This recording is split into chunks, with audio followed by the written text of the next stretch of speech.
Last ভিডিওতে যেটাকে ধরে ভয় রেখে দিয়েছিলাম আজকে সেটাই সেলাই করব। এই ইমাজিটার ফেসটা দেখতে কত ইনোসেন্ট, বাট এটার পিছন দিয়ে অবস্থা পুরাই খারাপ হয়ে গেছে। এন্ড এখানে ভিডিওর স্পিড আমি অনেক বাড়িয়ে দিয়েছি, কারণ আমি এতটা এক্সপার্ট না, আমি খুব স্লোলি সেলাই করছিলাম। সো জিনিসটাকে তো ফাস্ট করে দেখাতে পারি। আর এটাকে যে আমি কেন ফিক্স করতেছি আমি সেটাও জানি না। বাকিগুলো শেষ করতে আমার এত টাইম লাগে, এটা একটা করতে আমার যতটা সময় লাগছে। তো আপনারা ধৈর্য ধরে আমার সাথেই থাকেন আর দেখেন আমি কিভাবে এটা ফিক্সিং করছি। বাই দ্য ওয়ে, এত নষ্ট জিনিস কাউকে দেওয়া যায় না, সো এটা আমি আমার নিজের কাছে রেখে দিয়েছি, এটা এখন আছে আমার কাছে। আর যেগুলোতে খুবই অল্প প্রবলেম ছিল, অল্প একটু ছেঁড়া ছিল, ওইগুলো ফিক্স করে আমি আমার স্টুডেন্টসদেরকে দিচ্ছি। এন্ড ট্রাস্ট মি, ওরা ওইটা পেয়ে অনেক খুশি। আর এই সেলাইগুলো দেখে কি আমাকে জাজ করেন না, মানে আমি একদমই এটাতে অভ্যস্ত না কোনো রকম। এটাকে আমি জাস্ট তাড়াতাড়ি দেওয়ার চেষ্টা করতেছি। আর এটা ছিঁড়ছে কেমনে দেখছেন, এই কোনো দিকে এটার কোনো অংশ বাদ নাই যেখান থেকে এটা খুলে নেয়। ইভেন সাইড গুলাও ছেঁড়া, মানে পুরো ফাঁকা হয়ে গেছে। এগুলোকেও সেলাই করতে হচ্ছে, কারণ আমিও নাচের বান্দা, যা হয়েছে এটাকে আমি ঠিক করেই ছাড়ব। ভাই বুঝলাম না, লাস্ট ভিডিওটা এত লং হয় না, এটা একটা সেলাই করে যে ভিডিওটা যতখানি লম্বা হয়। আর আমার যতখানি মনে আছে আমি এটা পুরো অনেকখানি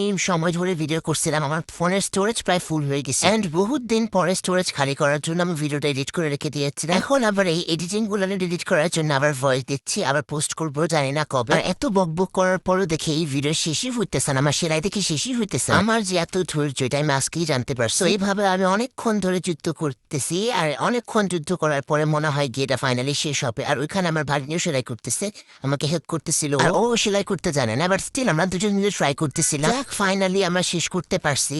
আজকে এই ভিডিও এই পর্যন্ত। ইনোসেন্ট ফেসটা দেখায় ভিডিওটা শেষ করছি।